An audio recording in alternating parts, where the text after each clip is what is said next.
Good morning everyone.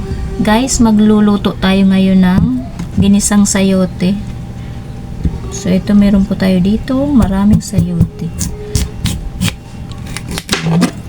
Balatan po muna natin at atin pong igigisa sa hipon. Ayan.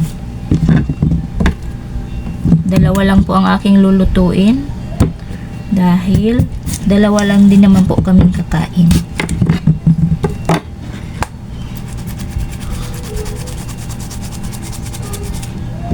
So, babalatan ko po muna ito at atin pong hihiwain para po maigisa natin sa ating hipon. Daming dagta. Galing po kasi ito sa puno. Sariling pitas po. Galing Alfonso, Cavite. Ayan. Madagta pa siya.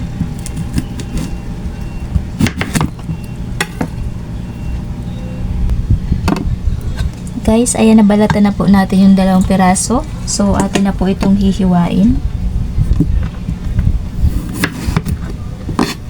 So, i-cubes-cubes lang po natin.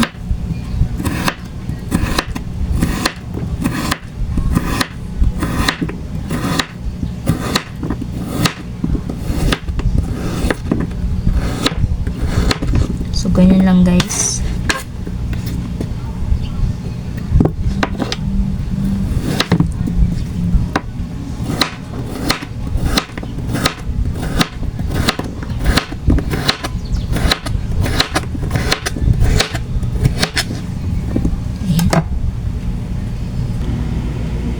So guys, ayan, okay na. Nahiwa ko na po, nahugasan na yung ating sayote. So ito na rin po yung ating mga ricado. May bawang sibuyas, kamatis, may oyster sauce seasoning, at may pamintang crack po. So ito po yung aking isasahog. May natira pa po ako ditong hipon. Tira po nung aking sinigang kagabi.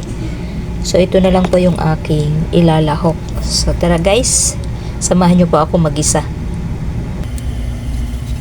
So mainit na po yung ating mantika. Atin na pong igisa yung ating bawang at sibuyas. So, samahin natin siya guys.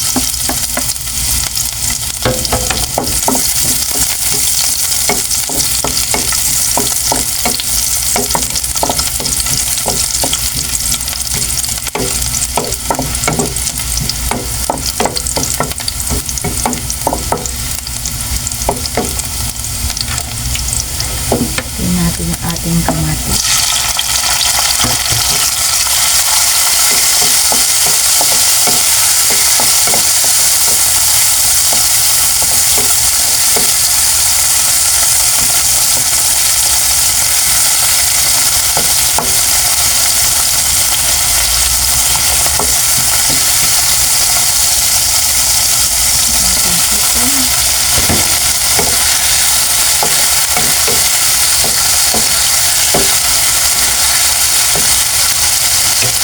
natin yung ating kamatis. Pamintang crack, yung ating pong oyster sauce.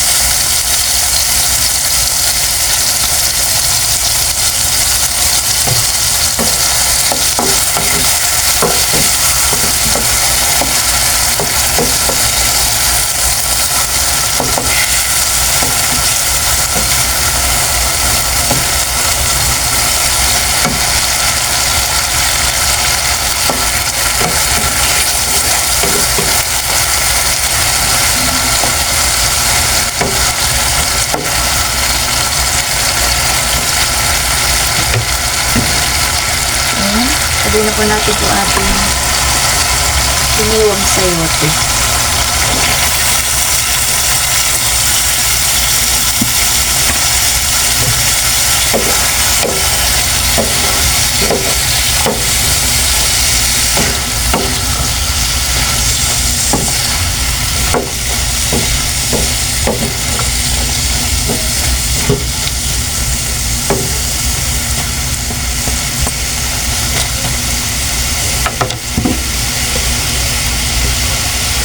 So, dagdagan lang po natin ng kaunting sabaw.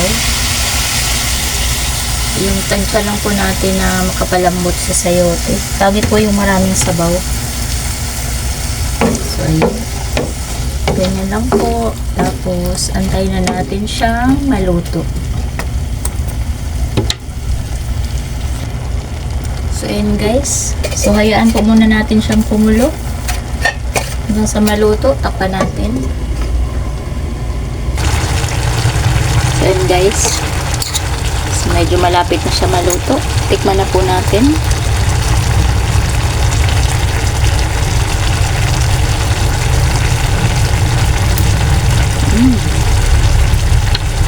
Sarap po. Ang lasa ng hipon. So, kaunti pa po at medyo parang matigas pa yung sayote. Kaunting kulo pa. So, ayan guys, okay na.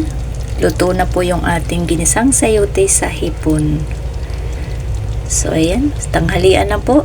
Dahil halos 11:30 na. So, kainan na po. Thank you so much po sa inyong lahat. Bye-bye. God bless.